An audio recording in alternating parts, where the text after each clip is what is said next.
నమస్కారం అందరికీ. గురు పౌర్ణమి విశిష్టత గురించి ఈ వీడియోలో తెలుసుకుందాం. గురు పౌర్ణమి శుభాకాంక్షలు మీ అందరికీ. ఓం శ్రీ సాయినాథాయ నమః. నమస్కారం సాయి భక్తులారా.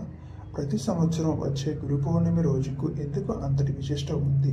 ఈ రోజున గురువును పూజిస్తే ఎందుకు ప్రత్యేక ఫలితాలు లభిస్తాయని చెబుతారు. సాయిబాబా ఈ రోజు గురించి ఏమి బోధించారు? మన కోరికలను బాబా ముందు ఎలా ప్రార్థించాలి?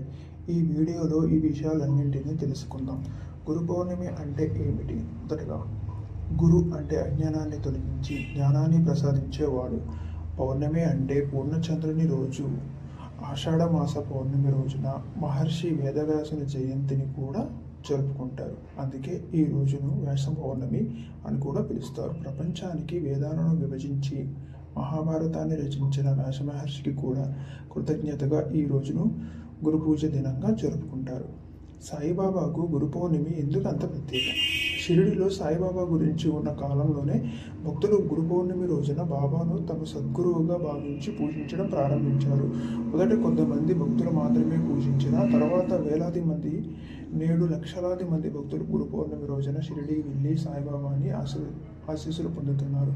సాయిబాబా ఎప్పుడూ ఇలా చెప్పేవారు: నన్ను విశ్వసించు, నేను నిన్ను ఎప్పటికీ విడిచిపెట్టాను. శ్రద్ధ, శబూరి. సాయిబాబా జీవితం అంతా రెండు మాటల చుట్టూనే తిరుగుతుంది: శ్రద్ధ, భగవంతునిపై అంచలంచల విశ్వాసం; సబూరి, ఓర్పు. బాబా చెప్పినట్లు మన ప్రార్థన వెంటనే ఫలించకపోయినా నిరాశ చెందకూడదు. సరైన సమయంలో మనకు మేలు జరిగే విధంగా దైవం అనుగ్రహిస్తాడనే విశ్వాసంతో ఉండాలి. గురు పౌర్ణమి రోజున చేయాల్సినవి: ఉదయం స్నానం చేసి శుభ్రమైన వస్త్రాలు ధరించండి. అలాగే సాయిబాబా ఫోటో లేదా విగ్రహాన్ని పూలతో అలంకరించండి. నెయ్యి దీపం లేదా నువ్వుల నూనె దీపం వెలిగించండి. ఓం శ్రీ సాయినాథాయ నమః అనే నామాన్ని కనీసం 108 సార్లు జపించండి. సాయి సచ్చరితలో ఒక అధ్యాయం లేదా మీరు సాధ్యమైనంత భాగం చదవండి.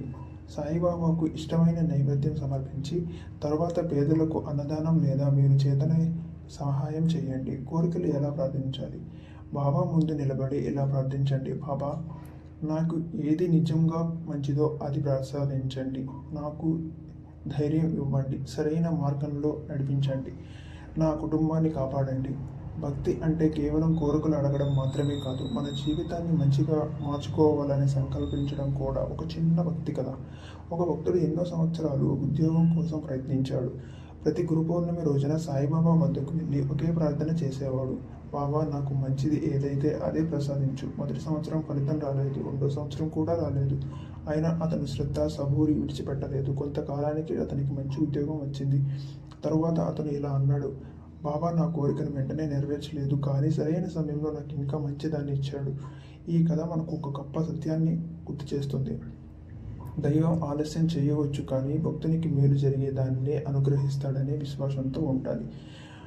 గురు పౌర్ణమి అనేది కేవలం పండుగ కాదు, మన గురువును కృతజ్ఞత చెప్పే రోజు. మనలోని అహంకారాన్ని తగ్గించే రోజు, భక్తిని పెంచుకునే రోజు, సాయిబాబా బోధించిన శ్రద్ధ, సబూరి మార్గంలో నడవాలని సంకల్పించే రోజు. గురు పౌర్ణమి రోజున భక్తితో ప్రార్థించండి, మంచి ఆలోచనలు పెంపొందించుకోండి. సేవ చేయడం మీ జీవితంలో శాంతి, ధైర్యం, ఆత్మవిశ్వాసం పెరగాలని సాయిబాబాను ప్రార్థించండి. ఓం శ్రీ సాయినాథాయ నమః. సర్వే జనా సుఖినో భవంతు. సాయిరామ్.